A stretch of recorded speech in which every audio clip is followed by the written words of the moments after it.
El presidente de Estados Unidos también ha vuelto a pronunciarse sobre la guerra en Ucrania. Mete prisa a las partes para llegar a un alto el fuego. I have a message for both parties. Get this war ended. We're losing 5,000 soldiers a week, Russian and Ukrainian soldiers, and other people also, by the way. And I say, get this stupid war finished. Bueno, pues se lo estamos contando, se reúnen en Kiev también esa coalición de voluntarios, Francia, Reino Unido, Alemania, Polonia, los países europeos dispuestos a enviar tropas a territorio ucraniano para garantizar su seguridad una vez se logre el alto el fuego. Para abordar la última hora de Ucrania, saludamos a un experto, Alexander Slibruk. Hola, Alexander, ¿cómo estás? Buenos días, gracias por invitarme. Bueno, analista ucraniano, coordinador del programa de cooperación para España y Latinoamérica en el diálogo transatlántico. Vamos a ver, para hacer efectiva la presencia de tropas europeas en territorio ucraniano hace falta llegar a un acuerdo con Rusia. Primero, ¿no? Ese alto el fuego, ¿está cerca o no? Está alto el fuego, está cerca en las posturas en Kiev, en Europa y en Estados Unidos. Hay una unidad, una voluntad de Ucrania que ya Volodymyr Zelensky pronunció libremente, que no solamente queremos alto el fuego para 30 días, pero a largo plazo. La respuesta de Rusia era que sí también quieren un alto el fuego, pero con un solo requisito para que los países europeos y Estados Unidos dejen de mandar armamento a Ucrania, o sea, en otras palabras, para que dejen Ucrania desarmada. Y esto permite a Rusia alcanzar un alto el fuego con nosotros. Es una manipulación clarísima. Rusia no se prepara para una paz, sino que está ganando más tiempo para seguir con esfuerzo bélico. Eso dicen al menos los datos también, que está reclutando y llamando a reservistas, está aumentando la capacidad de ese ejército después de ese alto el fuego unilateral de esta semana que hemos visto con presencia de líderes mundiales en Moscú. Por sus últimas declaraciones, parece que a Donald Trump se le está acabando la paciencia. Me parece que ya se acabó la paciencia, porque de las declaraciones no solo de Trump, pero de J.D. Vance, vicepresidente, ya llegan otro tipo de discursos, digamos, que hace 2 meses no había. Ya J.D. Vance declaró que en su opinión Rusia no buscaba la paz, que Rusia no acepte un diálogo racional, que Rusia quiere controlar más territorio ucraniano que todavía aún no controla, que no es un diálogo estable entre los países, y por eso, en mi opinión y en la opinión de muchos ucranianos, habrá una tercera oleada de sanciones más fuertes contra Rusia, con el objetivo de hacer Rusia sentarse a negociar de verdad y sin dejar esos juegos de declaraciones de Putin al lado. Las hojas de ruta que se están filtrando a través de la agencia Reuters, tanto del plan de paz de Europa para Ucrania como el plan de Estados Unidos, difieren en muchos aspectos. Ayer 40 países europeos acordaron la creación de un tribunal especial para juzgar los crímenes de agresión a Ucrania. Vemos también esa coalición de voluntarios para salvar vetos, posibles vetos en el Consejo de Seguridad de Naciones Unidas o vetos en el seno de la Unión Europea como de Hungría. ¿Europa está tomando la delantera en este sentido a Estados Unidos en cuanto a la seguridad de Ucrania y posible rendición de cuentas?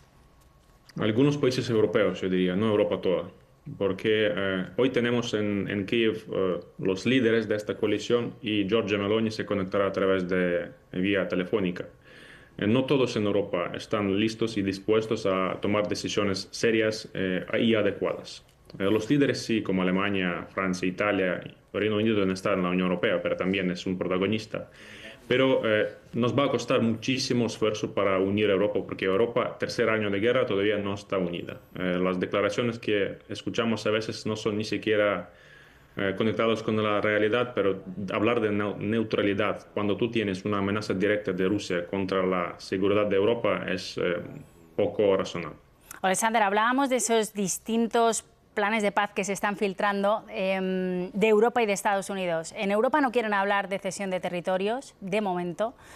Sí hablan del secuestro de menores ucranianos, de la devolución, que es una línea roja, y en cambio Estados Unidos se centra en el territorio y no hay ni una palabra, por ejemplo, sobre el tema de los niños, ¿no? Bueno, el tema de los niños es innegociable. El gobierno ucraniano lo declara que ni siquiera no debe estar en la mesa de negociaciones porque son ciudadanos ucranianos deportados a Rusia, que es una cosa innegociable, no son esclavos, no hablamos de gente son nacionales de Ucrania que tienen sí o sí volverse a Ucrania. En el tema de territorio, ceder territorio no tiene sentido. Se entiende muy bien y en Estados Unidos también, porque Rusia no lucha por territorio, pero por controlar Ucrania entera como zona de influencia. Entonces, el gobierno ucraniano y la sociedad tampoco lo va a aceptar. Una cesión de territorio no soluciona el problema con Rusia. La hostilidad rusa, agresión rusa, falta de confianza con Moscú, eso no se soluciona con ceder 4 provincias ucranianas. Entonces, el posible salida podría ser no compromiso territorial, pero otros compromisos como sanciones, petróleo, gas, pero territorio ucraniano es intocable. ¿Cuál es el estado anímico de la población? Porque aquí hablamos mucho de intermediarios, hablamos mucho de lo que piensa Estados Unidos, Europa, pero ¿qué piensa la población ucraniana? Tú eres ucraniano, además de analista político. Ahora, como ucraniano, ¿cuál es el estado de ánimo de la población? Porque se han publicado encuestas diciendo que la población ucraniana deseaba la paz y prefería la intermediación de Europa a la de Estados Unidos.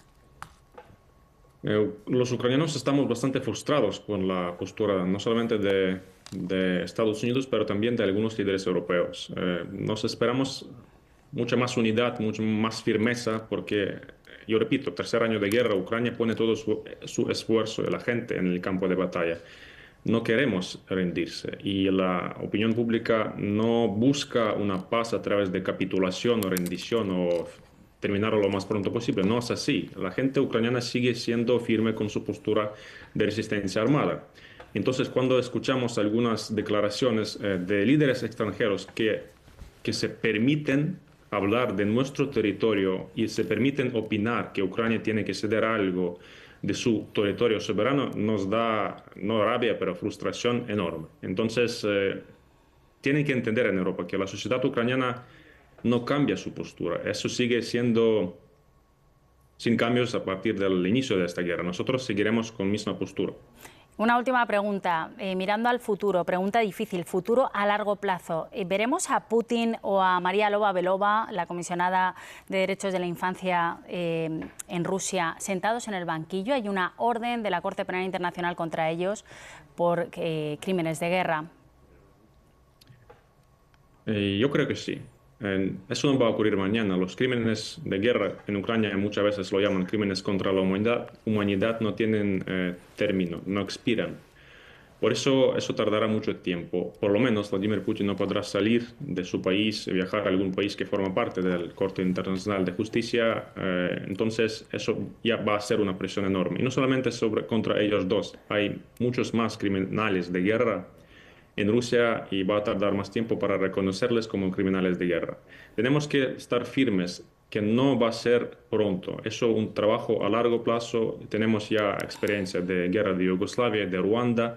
Los tribunales así tardan años y décadas para cumplir con su final. Entonces, con Rusia va a ser un proceso también complicado. Pero los ucranianos pensamos que sí o sí, un día los criminales de guerra rusos, sea Putin, Lvova-Belova o los demás, terminarán juzgados por sus crímenes. Veremos en qué queda esa coalición de voluntarios también que se reúne hoy en Kiev. Oleksandr Slipluk, muchísimas gracias por atendernos y veremos, ojalá avance el proceso de paz y sean devueltos esos casi 20.000 niños que han sido trasladados a la fuerza a territorio ruso. Gracias, Oleksandr. Gracias.